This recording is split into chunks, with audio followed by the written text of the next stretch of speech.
باللہ من الشیطان الرجیم بسم اللہ الرحمن الرحیم۔ یہ دنیا کیسے بنی؟ فرشتوں، جنوں، نبیوں، رسولوں اور پیغمبروں کے بارے میں معلومات۔ اللہ تعالیٰ ہر چیز کا پیدا کرنے والا ہے اور وہ ہر چیز پر قدرت رکھتا ہے۔ اللہ وہ ہے جس نے آسمانوں اور زمین اور ان کے درمیان کی سب چیزوں کو 6 دن میں پیدا کیا اور پھر عرش میں جلوہ فرما ہوا۔ مزید اللہ تعالیٰ سورۃ الحدید آیت نمبر 4 میں فرماتے ہیں، وہی ہے جس نے آسمانوں اور زمین کو 6 دن میں پیدا کیا پھر عرش پر جلوہ فرما ہوا۔ وہ خوب جانتا ہے اس چیز کو جو زمین میں جائے اور جو اس سے نکلے اور جو آسمان سے نیچے آئے اور جو کچھ اس میں چڑھ کر جائے، اور جہاں کہیں تم ہو وہ تمہارے ساتھ ہے اور اللہ تمہارے اعمال کو دیکھ رہا ہے۔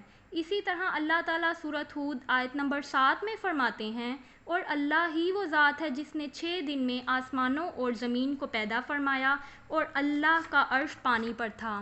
امام احمد بن حنبل رحمۃ اللہ نے ابو رزین اوہیلی سے بیان کیا ہے، انہوں نے کہا، اے اللہ کے رسول صلی اللہ علیہ وآلہ وسلم، آسمانوں اور زمین کو پیدا کرنے سے پہلے ہمارا پروردگار کہاں تھا؟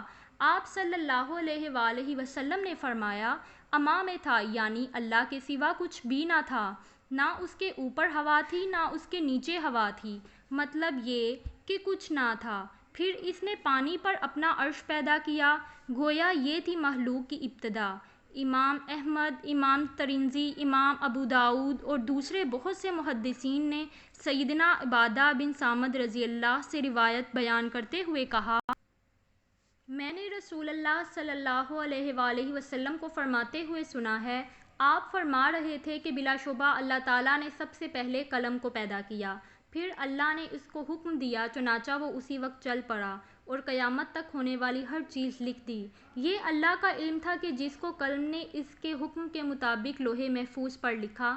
بخاری شریف کی حدیث میں ہے کہ یمن سے آئے ہوئے ایک وفد نے رسول اللہ صلی اللہ علیہ وآلہ وسلم سے کہا، ہم آپ کے پاس دین کی سمجھ اور ابتدائے حل کے بارے میں پوچھنے کے لیے آئے ہیں، یہ کہ سب سے پہلے کیا چیز تھی؟ آپ صلی اللہ علیہ وآلہ وسلم نے فرمایا، اللہ تھا، اس سے پہلے کوئی چیز نہ تھی، اس کا عرش پانی پر تھا، پھر اس نے لوح محفوظ پر ہر چیز لکھ دی اور آسمان اور زمین کو پیدا کیا، یعنی ابتدا میں پانی پر عرش کی تخلیق ہوئی، پھر قلم کی پیدائش ہوئی، اس نے سب کچھ لکھ دیا۔ علماء کرام کا بیان ہے کہ قلم کے فوراً بعد لوح محفوظ کو پیدا کیا گیا، چنانچہ قلم نے لوح محفوظ میں ہر چیز لکھ دی۔ اس کے بعد کائنات کی باقی مخلوقات اور آسمان و زمین کی پیدائش وجود میں آ گئی۔ اشیاء کی پیدائش والی ترتیب میں علماء کرام کے کئی اقوال ہیں۔ آسمان اور زمین کی ترتیب کیا ہے، اس بارے میں امام مسلم رحمۃ اللہ نے سیدنا ابو ہریرہ رضی اللہ تعالیٰ عنہ کی روایت پیش کی ہے۔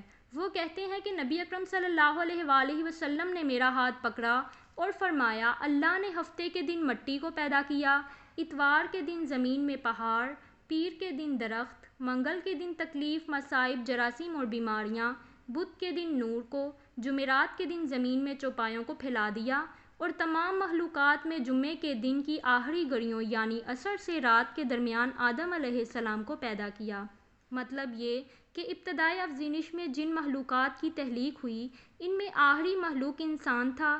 اس حدیث میں مختلف حالات کو نہایت وضاحت سے بیان کیا گیا ہے۔ اس سے بخوبی پتہ چل گیا کہ ابتدائی مخلوقات کی تخلیق کیا تھی۔ ان میں سب سے آخری نمبر حضرت آدم علیہ السلام کا تھا، جبکہ آدم علیہ السلام نسل انسانی میں سب سے پہلے، انسانوں سے پہلے فرشتے اور جن پیدا ہو چکے تھے۔ صاحب عقل مخلوقات میں سب سے پہلا نمبر فرشتوں کا، دوسرا نمبر جنوں کا اور آخری نمبر انسانوں کا ہے۔ فرشتوں کا اصل ٹھکانہ آسمان ہے۔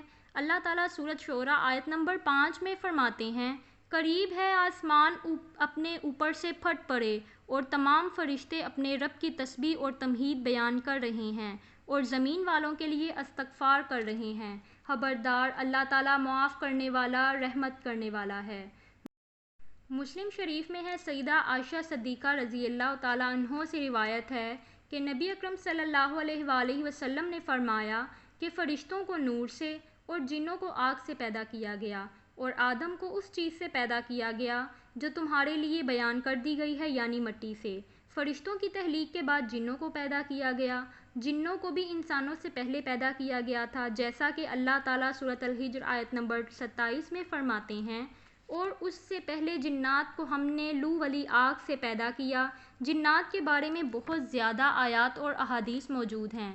اللہ تعالیٰ فرماتے ہیں، اور جنات کو آگ کے شعلے سے پیدا کیا گیا۔ مارج آگ کے شعلے کے کنارے کو کہتے ہیں، گویا جنوں کو آگ کی جڑ سے نہیں بلکہ آگ کے شعلوں کے کنارے سے پیدا کیا گیا۔ قرآن مجید میں اللہ تعالیٰ نے ابلیس شیطان کا قول بتایا ہے، تو نے مجھے آگ سے پیدا کیا۔ اس طرح پہلے بھی بیان ہو چکا ہے، اللہ تعالیٰ نے فرمایا، اس سے پہلے جنات کو ہم نے لو والی آگ سے پیدا کیا۔ یہ ہے جنات کی اصل اور بنیاد۔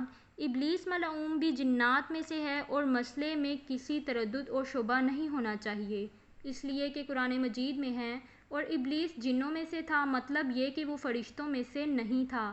حسن بصری رحمۃ اللہ فرماتے ہیں کہ وہ پلک جھپکنے کے برابر بھی فرشتوں میں شامل نہیں ہوا، کیونکہ اس نے خود اقرار کیا تھا کہ اے اللہ، تو نے مجھے آگ سے پیدا کیا۔ سیدنا عبداللہ بن عمر رضی اللہ عنہما اور سیدنا عبداللہ بن عباس رضی اللہ عنہما فرماتے ہیں کہ آدم علیہ السلام سے 2000 سال پہلے جنات پیدا کیے گئے۔ وہ زمین پر رہائش پذیر تھے۔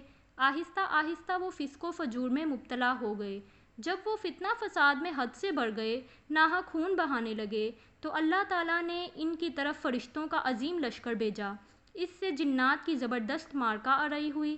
اس معرکہ آرائی میں فرشتوں نے جنوں کو تہس نہس کر دیا اور سمندروں کے جزیروں میں پناہ لینے پر مجبور ہو گئے۔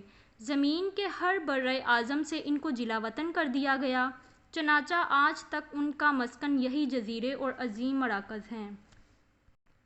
یہ واقعہ آدم علیہ السلام کی تخلیق سے پہلے ہو چکا ہے۔ احادیث مبارکہ میں ہے کہ ابلیس ملعون کا ایک تخت ہے اور وہ تمام جنات کا سردار اور حکمران ہے۔